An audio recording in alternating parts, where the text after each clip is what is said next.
Hello बच्चों, चलिए प्रश्न पढ़ते हैं। प्रश्न दिया कि एक तत्व के निम्न में से किस इलेक्ट्रॉनिक विन्यास में द्वितीयक तथा तृतीयक आयनन ऊर्जा में असामान्य रूप से उच्च अंतर है। ये आपको चार जैव इलेक्ट्रॉनिक विन्यास दिए हुए हैं। तो सबसे पहले बात करें अगर इस प्रश्न में मुख्य अवधारणा की, तो देखो क्या होगी मुख्य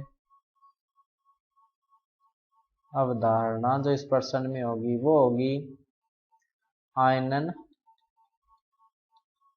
ऊर्जा। तो सबसे पहले अपने इलेक्ट्रॉनिक विन्यास लिख लेते हैं। देखो कैसे 1s2 2s2 2p6 3s1। दूसरा इलेक्ट्रॉनिक विन्यास क्या है 1s2 2s2 2p6 3s2 3p1। अगला इलेक्ट्रॉनिक विन्यास क्या है 1s2 2s2 2p6 3s2 3p2। अगला जो इलेक्ट्रॉनिक विन्यास इसमें दिया हुआ है वो क्या है 1s2 2s2 2p6 3s2।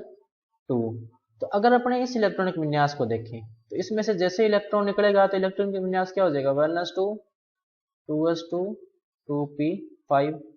इसमें से जैसे इलेक्ट्रॉन निकलेगा दो इलेक्ट्रॉन निकलेंगे, उसके बाद में इलेक्ट्रॉनिक विन्यास क्या हो जाएगा 1s2 2s2 2p6 3s1।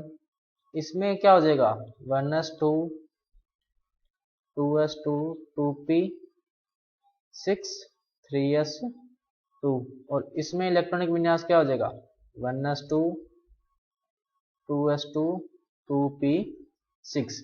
इन चारों में अगर अपने देखें तो ये जो चौथा इलेक्ट्रॉनिक विन्यास है ये क्या है एक उत्कृष्ट गैस विन्यास। अब देखो इन चारों में से दो दो इलेक्ट्रॉन निकल चुके हैं, अब ये इनका इलेक्ट्रॉनिक विन्यास है।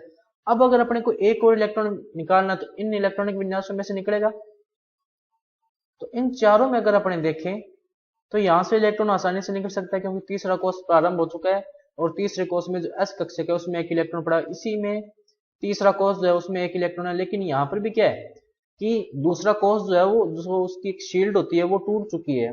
एक तरह से कह सकते हैं कि जो बफर जोन होता है वो खत्म हो चुका है, यानी दूसरे कोष से इलेक्ट्रॉन निकलना जो शुरुआत हो चुकी है। लेकिन अगर पहला दूसरा पूछा होता तो ये होता, लेकिन इसने पूछा कौन सा दूसरा और तीसरा। तो जब इसमें से तीसरा इलेक्ट्रॉन निकलेगा वो किससे निकलेगा उत्कृष्ट गैस विन्यास से। तो इसकी ऊर्जा क्या होगी सबसे ज्यादा या अत्यधिक अंतर जो दूसरी और तीसरी ऊर्जा में ज्यादा किसकी होगा डी नंबर वाले की।